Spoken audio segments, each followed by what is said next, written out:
Hi friends, இன்றைக்கி பாசிப்பருப்பு பாயாசம் easy and டேஸ்டியாக எப்படி வைக்கலான்னு பார்க்கலாம் வாங்க. ஃபஸ்ட்டு நான் ஒரு கப் பாசிப்பருப்பை எடுத்துகிட்டு அதை நல்லா வறுக்கணும். கொஞ்சம் கருக விடாமல் நல்லா வறுத்துக்கோங்க.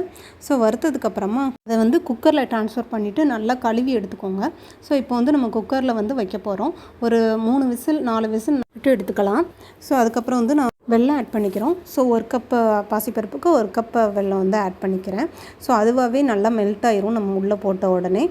ஸோ இந்த மாதிரி நல்லா மெல்ட் பண்ணி ஒரு 5 மினிட்ஸ்க்கு நல்லா கிண்டி விட்டுட்டே இருங்க. ஸோ ரெண்டுமே நல்லா மிக்ஸ் ஆகிடும். அதுக்கப்புறமா நம்ம இன்னொரு கடாயில் நம்ம நெய்யை கொஞ்சம் ஒரு ஸ்பூன் நெய்யை எடுத்துகிட்டு அதை நல்லா உருக்கிக்கிறோம். ஸோ உருக்குனதுக்கப்புறமா நம்ம முந்திரி பருப்பு போட்டு நல்லா ஃப்ரை பண்ணிக்கோங்க. ஸோ கொஞ்சம் நல்லா ஃப்ரை ஆனதுக்கப்புறமா நம்ம உலர் திராட்சை இருக்கு இல்லையா, அதையும் நம்ம ஆட் பண்ணிக்கிறோம். நம்ம பிளாக்கு இல்லைன்னா ப்ரௌன் எந்த உலர்ச்சினாலும் ஆட் பண்ணிக்கலாம்.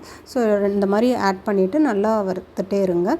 ஸோ வறுத்ததுக்கப்புறமா இது நல்லாவே கொதிச்சு வந்திருக்கும் இல்லையா. ஸோ இந்த மாதிரி கொதிச்சு வந்ததுக்கப்புறம் நம்ம இந்த மாதிரி வறுத்து வச்சதை உள்ளே போட்டு மிக்ஸ் பண்ணிக்கோங்க.